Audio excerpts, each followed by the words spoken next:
আসসালামু আলাইকুম ভিউয়ার্স, কেমন আছো তোমরা সবাই? আশা করি আল্লাহর রহমতে তোমরা ভালো আছো সবাই।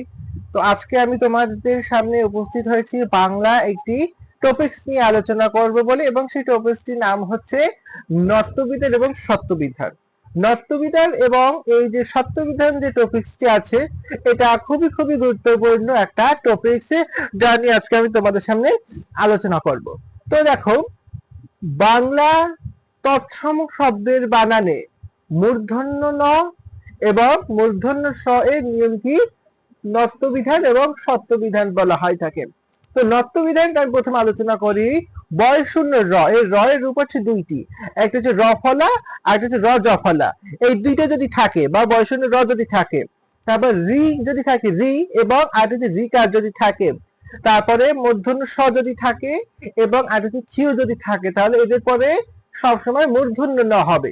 এছাড়া এই যে চারটা কথা বললাম, যে র, তারপরে মূর্ধন্য স, তারপরে ক্ষীয়, এবং আর একটা কি বললাম, ওই যে র ফলা, রজ ফলা, রিকার, এগুলোর পর যদি কবর্গীয় শব্দ, আমরা কবর্গীয় শব্দ কি ক খ গ ঘ উ, এছাড়া পবর্গীয় শব্দ প ফ ব ভ ম এবং জ, অন্ত্যেষ্টিয়া, হ এবং অনুস্বর, এগুলো যদি থাকে, ওই যে চারটা শব্দের চারটার বর্ণের পরে এগুলো যদি থাকে, কবর্গীয় শব্দ, পবর্গীয় শব্দ এবং জ, অন্ত্যেষ্টিয়া, অনুস্বর, তারপরেও মূর্ধন্য ন হবে।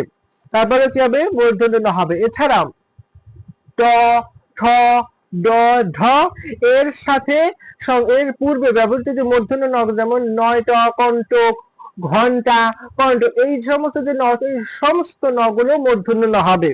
কি হবে? মূর্ধন্য ন হবে।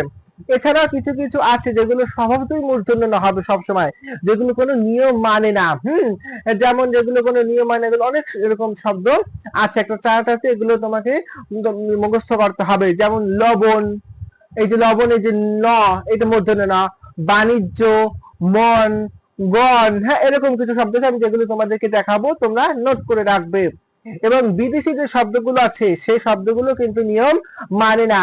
যেমন বিদেশি শব্দ কি কি আছে? বিদেশি শব্দ আছে তোমাদের, যেমন আমি যদি একটু বলি, যে ট্রেন, গ্রিন, ইরান, হ্যাঁ, তারপরে যে তোমার গ্রিন, এই সমস্ত যেগুলো শব্দ আছে, এগুলো আমি তোমাদেরকে দেখাবো, তোমরা এই করে রাখবে।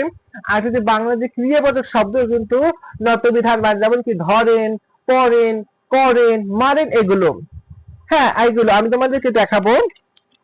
যেমন তোমাদেরকে যদি আমি দেখাই, এই যে এইটা, তোমাদেরকে এই যে এইটা আমি দেখাচ্ছি, এই যে দেখো, দরকার হলে সমস্যা নেই, আমি আমার ফেসবুক যে পেজ আছে, ফেসবুক পেজে আমি এইটি পোস্ট করে রাখবো। তোমরা আমার যে ফেসবুকে চ্যানেল আছে, এর দ্বারে তারপর ছোট হাতের অক্ষর আবিদ ডট হাসান লিখে 2006 দিদি, তোমরা আমার ফেসবুক পেজে পেয়ে যাবে। আমি ফেসবুক পেজে আমি এটি পোস্ট করে দেবো, তোমরা ওখান থেকে দেখে নেবে। তারপর আমি তোমাদেরকে দেখাচ্ছি, এই যে যাদের দ্বারা দেখতে পাচ্ছ তারা নোট করে রাখবে, যে দেখতে পাচ্ছ না তারা আমি ফেসবুক পেজে দিয়ে দেব। তো আরো এবার হচ্ছে সত্যবিধান। সত্যবিধানটা কি? সত্যবিধানটা হচ্ছে তোমার বাংলা ই বা উ যদি থাকে, যেমন আমরা যেমন আবিষ্কার, পরিষ্কার, এসব আমরা কনফিউশন, আসলে কোন সাটা হবে, মূর্ধন্য স হবে না দন্ত স হবে। এটা আসলে একেবারে ইজি, আমি তোমাদেরকে টেকনিক বলে দেবো। যদি ই, রশ্মি বা রস্যুকার যদি উচ্চারিত হয়, তাহলে মনে রাখবো সেটি মূর্ধন্য স হবে। কি হবে? মূর্ধন্য স।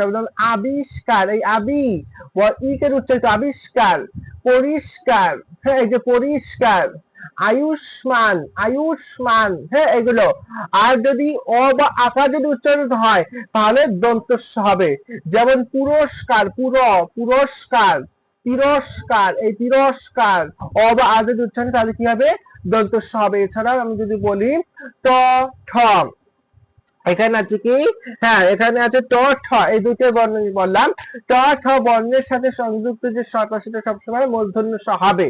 এছাড়া রিফ বা র এর পরে সবসময় কি হবে? মূর্ধন্য স হবে। এছাড়াও বরাবরই কিছু বাড়তি কিছু নিয়ম এখানে থেকে থাকে, যেমন খাঁটি বাংলা ও বিদেশি শব্দে মূর্ধন্য স হবে না। এই যে খাঁটি বাংলা এবং যে বিদেশি যে শব্দগুলো আছে, সেক্ষেত্রে কি হবে না? মূর্ধন্য স হবে না।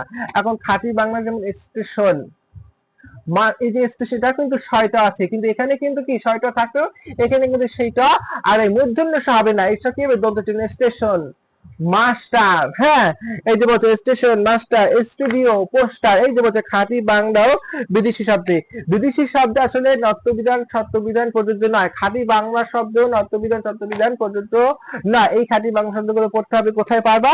এই যে আমি তোমাদেরকে দিয়ে দিচ্ছি, এই আমি আবারও বলছি, আমি আমার ফেসবুক পেজে, আমি আমার ইউটিউব পেজে আমি এটা পোস্ট করে দেব।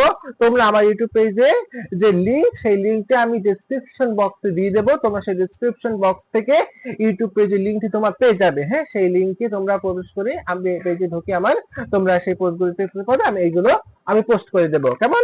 তোমরা এইগুলো তোমরা দেখতে পাবে। তো আজকের ভিডিওটা আমি আর বড় করতে চাই না।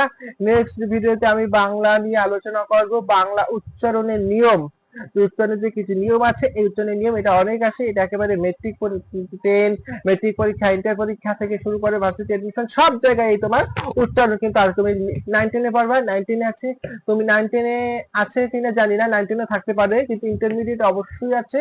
এবং তোমার এই ভার্সিটি এডমিশনেও কিন্তু অবশ্যই কিছু কিছু নিয়ম আছে, সেই নিয়মগুলো আমি তোমাদেরকে শিখিয়ে দেবো ইনশাল্লাহ। টুকিটাকি নিয়ম, আর কোনো সমস্যা হবে না। তো আজকে এই পর্যন্তই। সবাই ভালো থাকবে, সুস্থ থাকবে। আল্লাহ হাফেজ।